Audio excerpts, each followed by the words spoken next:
How's it going, everyone? It's Gustavo, and I'm here with my review of Lies of P. A little disclaimer before I start this review: I'm not a big fan of scores and reviews, and as such, I won't be giving one at the end of this review.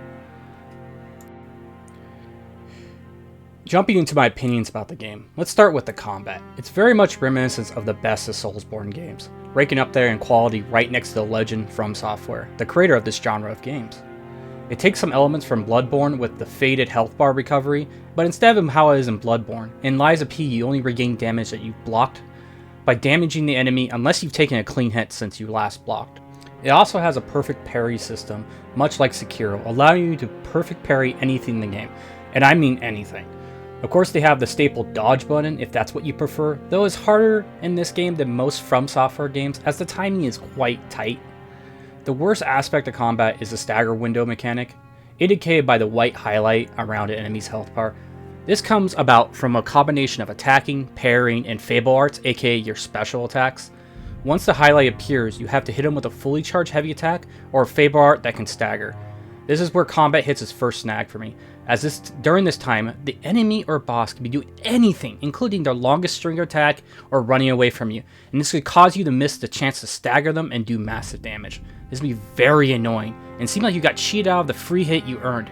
Some quartz upgrades make this window longer, and some fable arts may have super armor, which makes this task much easier to accomplish, but as there is no way of knowing when this window will appear, you may not have the resources to take advantage of it.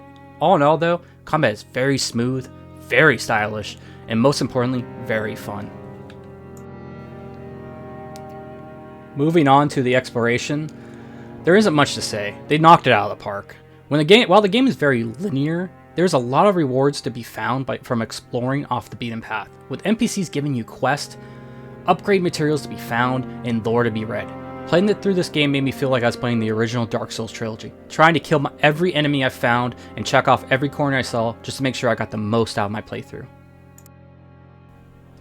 Other miscellaneous critiques that I have about the game is the weapon and its upgrading, which is very well done and very much like other Soulsborne games. Each weapon is unique, the combination of being able to put on different handles with different weapons and change its moveset is a cool addition to the genre. The NPCs are hit or miss, with some being very interesting and some that just seem to talk and talk and talk. Please just shut up, Vanini! The story overall is very intriguing, with twists and turns that will have you go back and read items you found just to find out about the world you're in and see more of it. The storytelling is a bit more straightforward than From Software, whereas not reading each item description doesn't leave you at loss for what the hell is happening.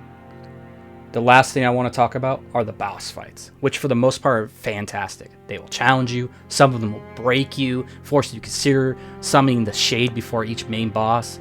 They are designed really well, and each has a unique feel and moveset that separates it from the others.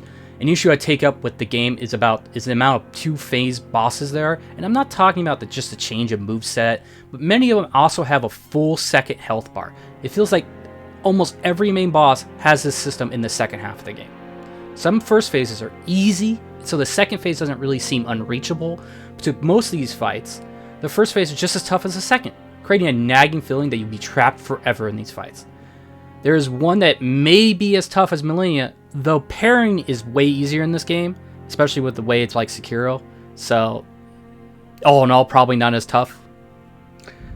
Lies of P is a great game. It holds its weight in comparisons against the Souls series, Bloodborne, Elden Ring, and Sekiro. Does it reach those lofty heights? In some ways, yes. Some, no. But if you enjoy Soulsborne games as much as I do, you will love this game. I definitely suggest everyone gives it a try, and it is on Game Pass, so if you subscribe to that, you have no excuse. Hope you enjoyed this review.